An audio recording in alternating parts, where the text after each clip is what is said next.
நமது இந்திய ராணுவம் இப்போ ஒரு சாதனையான ஒரு விஷயத்த பண்ணியிருக்கிறாங்க. அது என்னன்னு கேட்டோம்னா, இந்த டிஆர்டிஓ இந்த விஞ்ஞானிகள் வந்து இந்த மனிதனை போல ஒரு இயங்க ஒரு ரோபோவ கண்டுபிடிச்சிருக்கிறாங்க. அதாவது இந்த ராணுவ பாதுகாப்புக்காக இது உபயோகப்படுத்துறதுக்காக இந்த மனித ரோபோவை கண்டுபிடிச்சிருக்கிறாங்க.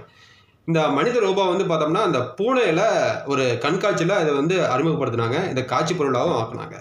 காட்சி பொருளா ஆக்குனது இது எப்படி இது இயக்கும் அப்படிங்கிற மாரி அந்த முறையும் சொன்னாங்க. அதாவது மனித தசைகள் போன்று உருவாகி இருக்க இந்த இயற்கைகள் வந்து இந்த சுற்றியுள்ள இந்த பிரச்சனைகளை உடனடியாக தெரிவிக்கிறதுக்காக இந்த ரோபோ பின்னாடி ஒரு சென்சாரும் பொருத்தப்பட்டிருக்குங்க. மேலும் பார்த்தோம்னா இந்த ரோபோ வந்து 4 வருஷத்துக்கு முன்னாடி அப்பயிலேருந்து இந்த ரோபோவை தயாரிச்சுட்டு இருக்காங்க. இந்த ரோபோ வந்து இப்போ முழுமையடைஞ்சிருக்காங்க. தயாரிக்கப்பட்ட இந்த ரோபோ வந்து இந்த ராணுவ அதிகாரிகள் உத்தரவிடப்படும் அந்த கட்டளையை வந்து எவ்வாறு இது பிரச்சனை என்று தீர்க்கும் அப்படிங்கிற ஒரு விஷயத்த வந்து ஒரு சவாலான ஒரு விஷயமா பார்க்கப்படுதுங்க. மேலும் இந்த ரோபோ மேல் பகுதியில் உள்ள இந்த குறைந்த எடை உள்ள அந்த ஆயுதங்களை வந்து ஒரு 24 டிகிரி செல்சியஸில் சுழன்று ஒரு தாக்கக்கூடிய ஒரு வல்லமை இருக்கும் அப்படிங்கிற மாதிரி ஒரு சொல்லப்படுதுங்க.